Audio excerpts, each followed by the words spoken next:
team Melcom, j'espère que vous allez bien. On se retrouve pour une nouvelle vidéo aujourd'hui. J'ai eu l'idée de faire une vidéo où je lis des threads d'horreur qui sont arrivés à des personnes. Donc un peu comme, je me suis un peu inspirée de Squeezie, Noah, etc. Je pense que vous connaissez, hein, Squeezie c'est le GOAT du thread d'horreur. Donc pour me mettre dans l'ambiance, j'ai fermé la porte, fermé les rideaux ici, tout mis dans le noir. J'ai juste une petite lumière ici devant moi, regardez, vous voyez sur ma main. Et je vais vous mettre une petite musique derrière, une petite musique d'ambiance, une petite musique d'horreur et tout, pour se faire un peu des frissons, vous voyez. Donc là, je vais vous lire des threads d'horreur, du coup, qui sont arrivés aux personnes. Et je vais y réagir. Et vous réagirez aussi en commentaire, vous me direz ce que vous en avez pensé. Et qu'est-ce que vous avez ressenti quand je vous ai lu les histoires. Pardon. Donc c'est parti, là je vais mettre la musique et on va commencer à lire. Alors, la première histoire, ça s'appelle « Les humains aussi peuvent lécher ». Très bizarre comme nom déjà. Alors, désolée si les noms de vie je les lis super mal. Je suis pas anglaise ou quoi. Farmersburg, Indiana. 1987, donc l'histoire se passe en 1987. Alors, l'article nous dit « Lisa est souvent seule dans sa grande maison isolée au cœur des champs de maïs. » Donc vous voyez bien, grande maison, une maison comme ça, tous les champs de maïs autour, ça fait bien bader, je vous le dis, ça doit bien faire bader quand t'es tout seul surtout. Ses parents rentrent tard tous les soirs et ont décidé de lui acheter un chien pour la rassurer. Alors très bonne idée, vraiment, franchement ça c'est trop bien. Une nuit, elle est réveillée par un bruit d'eau qui goutte. Le petit... ça fait flipper. Elle se lève et va fermer le robinet de la salle de bain. En se recouchant, elle glisse sa main sous son lit et son chien la lèche. Cela la rassure.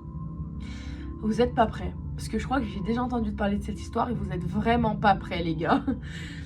Le bruit continue et elle décide d'aller resserrer le robinet dans la salle de bain. Elle se recouche et elle reglisse à nouveau sa main sous son lit. Et son chien la lèche de nouveau. Mais le bruit continue et Lisa n'arrive pas à dormir. Elle fait un dernier tour dans la maison sans rien trouver. Donc elle se recouche et elle reglisse encore sa main sous le lit. Et le chien est encore en train de lécher sa main. Le bruit est toujours là et Lisa décide de localiser sa provenance. Le son vient de son placard. Ça fait flipper les gars. En l'ouvrant, elle découvre son chien égorgé. Ça me fait de la peine. Suspendu par les pattes arrière, se vidant lentement de son sang sur la porte du placard, d'un message écrit en lettres de sang. Les humains aussi peuvent lécher. Les gars, ça fait bader, hein. Genre, en gros, la meuf se fait lécher la main par un mec ou par une meuf qui est rentrée dans sa maison, alors qu'elle, elle croyait depuis le début qu'elle se faisait lécher la main par son chien. Alors qu'en fait, depuis le début, elle se fait lécher la main par un putain d'humain. Les gars, ça fait bader. Je vous dis que je vais arrêter de mettre mes mains sous mon lit comme ça. Je vous le dis, hein. Du coup, là, on va passer à la prochaine histoire. Elle est un petit peu plus longue, donc du coup, je vais vous lire la deuxième histoire. Alors attendez, là par contre, j'ai flippé quand j'ai vu la ville. Ça s'est passé à Lyon, en France, en 1994. Donc ça date, mais c'est quand même passé à Lyon. Les gars, ça craint. Alors, Nathalie termine son service d'infirmière. Il est 5 h du matin. Elle monte dans sa voiture et s'engage dans les rues encore désertes. Je sens la couille venir, les gars, vraiment. Très vite, elle remarque qu'une voiture la suit de près. Est-ce que c'est bon? Est-ce que c'est bon pour vous? Pardon.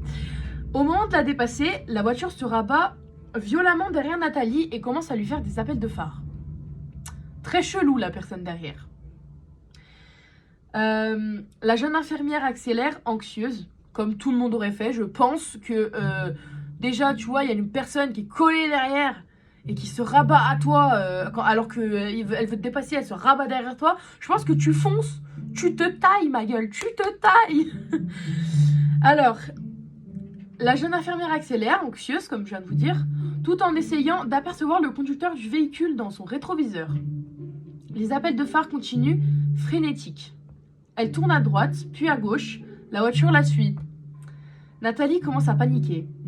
Que lui veut donc cette personne? Je pense qu'on se le demande tous, les gars, c'est badant. Elle arrive dans l'allée menant à sa maison. Son seul espoir, tenter le tout pour le tout et courir s'enfermer chez elle pour appeler la police. Ça sent pas bon, ça sent pas bon. Au moment où elle descend de la voiture, elle entend son poursuivant descendre à son tour et hurler « Enfermez-vous et appelez la police, vite !» Alors, est-ce que le mec est contre elle ou est avec elle? On ne sait pas, on s'est perdu. N'osant pas se retourner, elle s'enferme chez elle et appelle les gendarmes. C'est bien, faut faire ça. S'il faut appeler les flics. Elle jette un coup d'œil par la fenêtre pour apercevoir une grande silhouette armée d'un couteau de boucher, attaquant sauvagement l'homme qui la suivait. Waouh, les gars, c'est quoi ça? Mais faut se calmer. Wesh. Donc ça veut dire là, la Nathalie, elle a vu toute la scène par sa fenêtre. My God. Terrifiée, Nathalie se réfugie dans la salle de bain, priant pour que les secours arrivent au plus vite. Ce n'est que plus tard qu'elle comprendra ce qui s'est réellement déroulé ce jour-là. L'homme dans la voiture essayait de la sauver. Donc du coup, là, j'ai réponse à ma question du début. Le mec qui la suivait depuis le début voulait la sauver. Il avait vu un homme se glisser dans la voiture de Nathalie et essayant de la prévenir, il a payé sa vie. Les gens sont complètement malades. Hein. Les gens sont complètement fous. D'où un mec va s'introduire dans la voiture d'une meuf pour la tuer. Ils sont complètement ravagés, les gens. Hein. En plus, ça s'est passé à Lyon, ça? Ça s'est passé à Lyon. Moi qui étais la semaine dernière à Lyon, je vous dis que ça fait flipper. Hein. Enfin, la semaine dernière, j'y étais mardi, moi. Et par contre, le mec, il a porté... il y est allé, hein. Purée, ça fait bader, les gars. Là, attendez, je regarde juste un petit truc. Du coup, moi, je vais vous lire 5 histoires. Là, on est à la 3e. Là, je vais vous lire la 3e.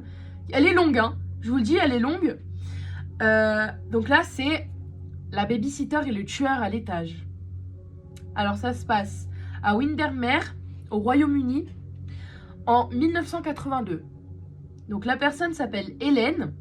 Elle a 16 ans et elle se rend à un babysitting. Donc, en gros, je pense que c'est un premier travail qu'elle a eu, un petit job comme ça, de babysitting. Je pense que c'est ça, hein.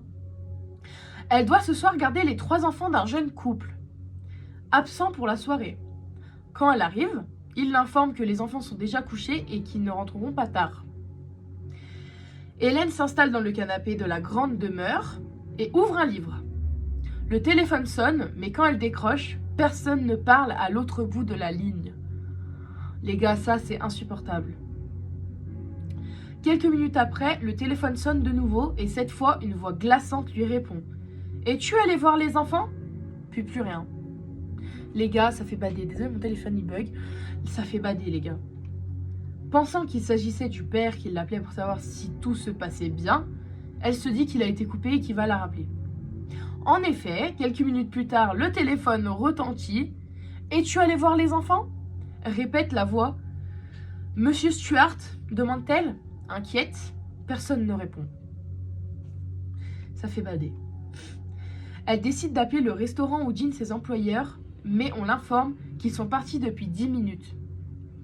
Elle contacte ensuite la police, mais ces derniers lui affirment de ne rien pouvoir faire contre les canulars téléphoniques. Alors les flics, c'est soit ils comprennent, soit ils comprennent pas. À peine a-t-elle raccroché que de nouveau l'inconnu l'appelle. « Pourquoi n'es-tu pas allé voir les enfants ?» Les gars, ça fait bader, je vous jure. Effrayée, elle contacte de nouveau la police, leur assurant que cet inconnu est là, tout près, et qu'elle le sent. Ça se voit, la meuf, ça se voit, Hélène, elle a l'instinct et tout. Je vous jure, moi, je suis pareil qu'elle, je ressens les choses. Je vous jure, c'est horrible d'être comme ça. L'agent, à l'autre bout de la ligne, décide de prendre son numéro et la rassure. La prochaine fois qu'il vous rappelle, nous traçons l'origine du coup de fil. D'accord, Hélène? Restez calme surtout. C'est bizarre que le flic, il connaisse son prénom. Parce que dans l'histoire, elle n'a pas cité son prénom, hein. Hélène éteint le salon et s'enferme dans la cuisine, le téléphone près d'elle. Il sonne et cette fois elle décroche tout de suite. « Qu'est-ce que vous me voulez à la fin ?»« Pourquoi as-tu éteint la lumière ?» Elle répond « Qui êtes-vous? Qu'est-ce que vous me voulez ?» La personne lui répond « Je te vois, tu sais. » Les gars, j'ai les frissons, je vous jure. Après la personne... Alors, Hélène répond « Ok, très bien, vous m'avez fait peur, c'est réussi. Vous êtes content, c'est ce que vous vouliez ?» La personne répond « Non, ce que je veux, c'est me baigner dans ton sang. » Les gars, faut arrêter. Je vous jure, je tremble là, j'ai peur carrément. Hélène raccroche brusquement, terrifiée, mais la sonnerie retentit de nouveau. « Laissez-moi » hurle-t-elle dans le combiné. « Hélène, c'est moi, nous avons tracé l'appel, il faut que tu sortes tout de suite. L'appel vient d'une des pièces de la maison, sors immédiatement. Je vous rappelle que les enfants sont en train de dormir à l'étage. Elle est dans la cuisine, au téléphone avec les filles qui lui disent de sortir immédiatement parce que la personne qui appelle est dans la maison. » Les gars, je flippe. Je flippe, les gars, je vous jure. Mon cœur, il palpite. Elle se rue vers la porte et commence à la déverrouiller en tremblant. Elle panique, fait tomber la clé, la ramasse puis se relève. Elle entend un bruit dans son dos et voit la porte s'ouvrir en haut des escaliers. Ouh, ça fait froid dans le dos, les gars. Surtout que je suis toute seule là. Un halo de lumière sort de la chambre des enfants et elle se distingue très nettement la silhouette d'un homme debout, tourné vers elle. Les gars, j'ai peur. Je vous jure, j'ai peur. Elle parvient finalement à ouvrir la porte et se jette dehors, tombant nez à nez avec plusieurs policiers sur le palier, arme à la main.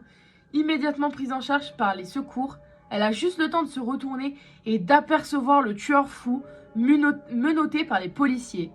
L'homme est recouvert de sang, celui des 3 enfants de la famille Stuart. Les gars, le mec il est là depuis le début pour tuer les gosses. Les gars, je bats, je vous jure. Mais, en fait, l'histoire se termine bien et pas bien en même temps. Parce que l'histoire se termine bien pour la fille, mais se termine très mal pour les enfants. Surtout, je suis sûre qu'après, quand les parents vont rentrer, ils vont croire que c'est la babysitter qui les a tués, qu'ils ne sont pas occupés des enfants, nanani, nanana. Les gars, ça fait bader, je vous jure. Déjà, le coup du téléphone, ça fait bader, les gars, sérieux. Waouh, cette histoire, elle m'a choquée. Je vous jure. Donc là, les gars, on va passer à la 4e histoire. Ça s'appelle Bloody Mary. Donc désolé, j'ai pas un accent anglais, comme je vous ai dit, mais c'est pas grave. Alors, elle est un peu longue aussi. Cette histoire est arrivée à la sœur d'un ami d'un des rédacteurs de Topito qui a préféré rester anonyme. Nous sommes en 1977, la fillette a 9 ans. Et on va la nommer Anna. Elle organise une soirée pyjama avec quelques amis. L'une d'elles leur raconte alors l'histoire d'une certaine Mary Worth, une magnifique jeune fille qui aurait vécu il y a de très nombreuses années.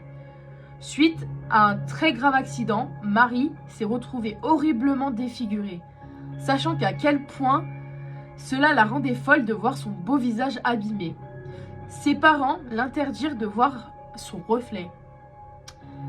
Ils jetèrent tous les miroirs de la demeure sauf un, celui de leur salle de bain personnelle. Une nuit, Mary se faufila discrètement dans la pièce.